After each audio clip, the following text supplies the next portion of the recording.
আপনারা দেখছেন মণ্ডল ছাদ বাগান। আশা করি সকলেই ভালো আছেন আর আপনাদের আশীর্বাদে আমিও ভালো আছি। দেশ ও দেশের বাইরে যে যেখান থেকে দেখছেন সকলেই ভালো থাকবেন। আজকে বিষয় হচ্ছে ড্রাগন গাছ কি করে বসাবেন, বসানোর থেকে ফল পাওয়া অবধি পুরোপূর্ণ একটা কমপ্লিট ভিডিও আপনাদের মাঝে তুলে ধরছি।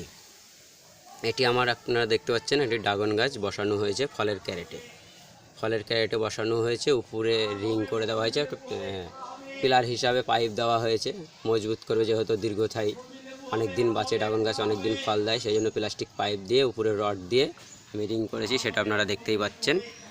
আর মোট কথা হলো ড্রাগন গাছের যে মাটিটা তৈরি করবেন কিভাবে বসানোর জন্য, ড্রাগন গাছে এমন কোনো কিছু পরিচর্যা যত্ন লাগে না। 2 ভাগ মাটি 1 ভাগ গোবর সার দিয়ে একটু দানা বীজ দিয়ে মাটিটাকে মিক্স করে নিয়ে সেই মাটিতে আপনি ড্রাগন গাছটাকে বসিয়ে দিলে পরে ড্রাগন গাছটা লেগে যাবে কমপ্লিট। কিন্তু একটা জিনিস যেটা করবেন, ড্রাগন গাছ বেশি জল পছন্দ করে না, যেহেতু ক্যাকটাস জাতীয় গাছ, তার কারণ এই গাছটার জল ধরে রাখার ক্ষমতা খুবই কম। গোড়ায় জল ধরে রাখলে পরা এর একটা রোগ হয়, পচন লাগে। সেই কারণে বলবো ড্রেনেজ সিস্টেমটা আপনারা ভালো করে করবেন, তাহলে জলটা যেন না ঝরে যায়। 15 দিন অন্তর, 1 সপ্তাহে 1 দিন এরকমভাবে জল দিলেই যথেষ্ট। আমি যখন বসাই গাছগুলো, এই নিজে হাতে চারা তৈরি করে, এই যে চারা তৈরি করা আছে আপনারা দেখতে পাচ্ছেন, এই চারাগুলো আবার বসানো হবে। এই চারাগুলোই বসানো হয়েছে, এই ফলের ক্যারেটটায় বসানো হয়েছে। এই চারাটা 1 মাস বয়স কমপ্লিট, একদম চারা তৈরি, কাটিং থেকে চারা তৈরি করার থেকে 1 মাস বয়স। 1 মাস বয়সে কত সুন্দর গ্রোথ সেটা আপনারা দেখতেই পাচ্ছেন। তা ভালোভাবে, আর ড্রাগন গাছের এমন কিছু পরিচর্যা যত্ন লাগে না, যত্ন হিসাবে বেশি কিছু করতে হয় না। এই যে দেখুন, আমি দেখাচ্ছি আপনাদেরকে, এখানে আরেকটা ড্রাগন গাছ বসানো আছে আমার, যেটা হচ্ছে 10 মাস বয়স হয়েছে এই গাছটা বসানো। 10 মাস গাছে গ্রোথটা দেখুন কত সুন্দর, এবং ফুলও চলে এসছে। ফুল এসে 3টে ফুল ফুটেছিল, ঝরে গেছে, পিঁপড়েতে চুষে খেয়ে নিয়েছে। একটা ফুল দাঁড়িয়েছে, সেখানে ফলটাও সেটিং হয়ে গেছে।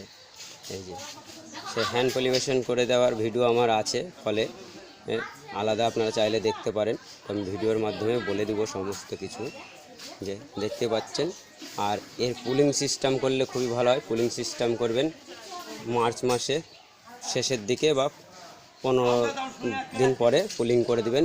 এপ্রিল মাসের প্রথম থেকে বা কিছু কিছু গাছে শেষ থেকে ফুল চলে আসে, তো সেই কারণে বলবো মার্চ মাসে পুলিংটা আপনারা করে দিবেন, তাহলে খুবই ভালো হবে। ফুলগুলো যখন ফুটবে, কড়ি অবস্থা আসবে, এই যে এরকম সাইজ হবে, এই যে কড়ি, এগুলো আপনারা দেখতে পাচ্ছেন, এগুলো ড্রাগন গাছের কড়ি চলে এসছে।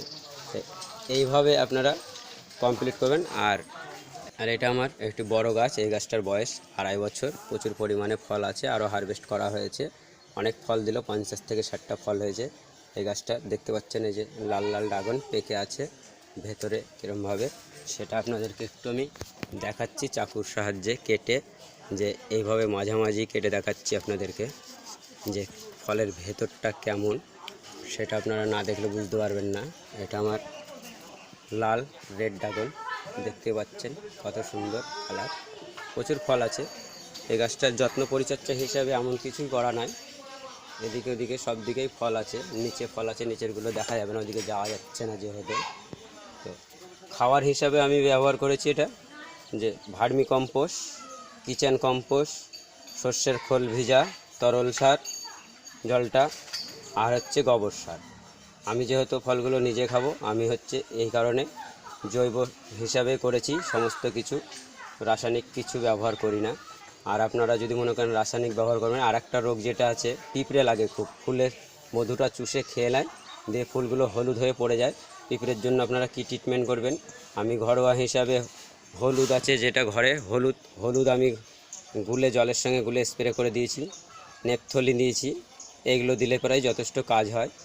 আর আপনারা চাইলে কীটনাশক হিসাবে যদি মনে করেন যে দিব, তাহলে হামলা বা ওস্তাদ দিতে পারেন, তাহলে পিঁপড়ের থেকে দূর হয়ে যাবে। আর আদার্স কিছু সেরকম সমস্যা হয় না, এর থেকে বেশি কিছু পরিচর্যা করতে হয় না।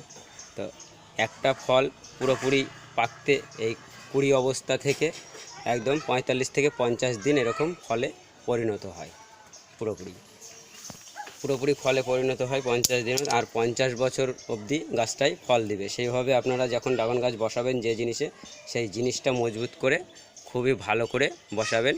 এই যে দেখতে পাচ্ছেন আপনারা, এগুলো আবার হচ্ছে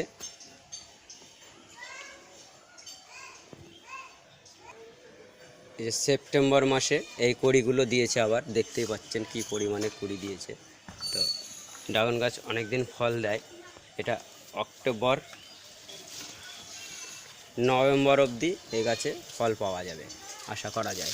কারণ এর পরবর্তীতে আমি চেষ্টা করছি যে শীতকালেও যেন আমার গাছে ড্রাগন পাওয়া যায়, সেরকম ব্যবস্থা আমি কিছু করছি। সেটা কমপ্লিট হলেই আপনাদেরকে এই ভিডিওর মাধ্যমে আমি দেখিয়ে দেব। তো সেই প্রচেষ্টা চলছে যেন শীতের কালেও আমি ড্রাগন তুলতে পারি। কারণ গরমের সময় দেয় অক্টোবর মাস অবধি, কিছু কিছু গাছে নভেম্বর মাস অবধি ফল পাওয়া যায়। তো ফল হারভেস্টের সময় আপনারা নিজে বুঝতে পারবেন যে ফলটা হারভেস্ট করার সময় হয়ে যাবে, মুখটায় নাভিটা ফেটে যাবে একদম, তাহলে পরা এই নাভিটা পুরো ফেটে যাবে, তখন মনে করবেন যে পুরোপূর্ণ পেকে গেছে গাছটা, ফলটা হারভেস্ট করা যেতে পারে। এবার প্রচুর পরিমাণে ফল আছে। এই ড্রাগন গাছের ছিল পরিচর্যা যত্নার্থী নিয়ে সম্পূর্ণ পুরো কমপ্লিট ভিডিওটা আপনাদেরকে বসানোর থেকে শুরু করে মাটি কিভাবে তৈরি করবেন সম্পূর্ণ বলে দিলাম। আপনারা সেইভাবে করুন, আর এমন কোনো যত্ন পরিচর্যা লাগে না। আশা করি আমার হয়েছে যখন আপনাদেরও হবে। তো ঘরোয়া হিসাবে এইভাবে করবেন। আর না হলে আপনারা নিম তেল, মাঝে মধ্যে নিম তেল ইউজ করবেন। যখন ফুল হবে, যখন এরকম কুড়ি হবে, তখন আপনারা নিম তেলটা ইউজ করবেন। কারণ পিঁপড়ে ঘুরে বেড়ায় প্রচুর পরিমাণে, কোনো জায়গায় লিকেজ পেলে ফুটো করে রসটা খেলে, তখন ওই চুষে রসটা খেয়ে নিলে হলুদ হয়ে পড়ে যায়। আর এর পরিবেশন কী হবে, যা হয়তো একটা ফুলের মধ্যে দুটো ফুল থাকে, স্ত্রী ও পুরুষ ফুল। পুরুষ ফুলগুলো ছোট হয়, স্ত্রী ফুলগুলো একটু লম্বাটে বড় হয়। এই কারণে রেণুটা সংগ্রহ হয় না। রাত্রিরে ফুলটা বেশিরভাগ রাত্রিরে ফুটে, সূর্যের আলো পেলে সকালবেলায় বন্ধ হয়ে যায়। সেই কারণে রাত্রে হ্যান্ড পলিবেশন করতে হয়। পলিবেশন করে দিলে খুবই ভালো হয়। পোকামাকড় তো রাত্রে খুব কম আসে, নাহলে লাইটের ব্যবস্থা করে দিলে পলিবেশন হয়ে যায়। তাতে হ্যান্ড পলিবেশন করে দিলে ফলের সাইজগুলো খুব বড় হয়। তো আমার পলিবেশনের ভিডিও আলাদা দেওয়া আছে, আপনারা চাইলে দেখে নিতে পারেন।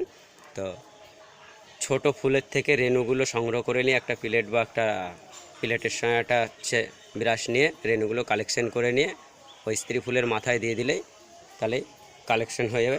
আর একটা সমস্যা হয়, দেখা গেল বৃষ্টি যদি হয়, বৃষ্টি হলে পরে ফুলগুলো আপনার ঢেকে দিতে হবে পলিথিন দিয়ে।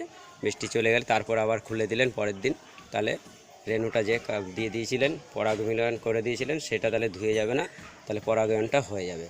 এই কারণে তো যাই হোক, ড্রাগন গাছের পরিচর্যা নিয়ে সম্পূর্ণ কিছু বললাম। আজকের মতন ভিডিওটা তাহলে আমরা এখানেই শেষ করছি। পরবর্তী নতুন কোনো ভিডিও নিয়ে দেখা।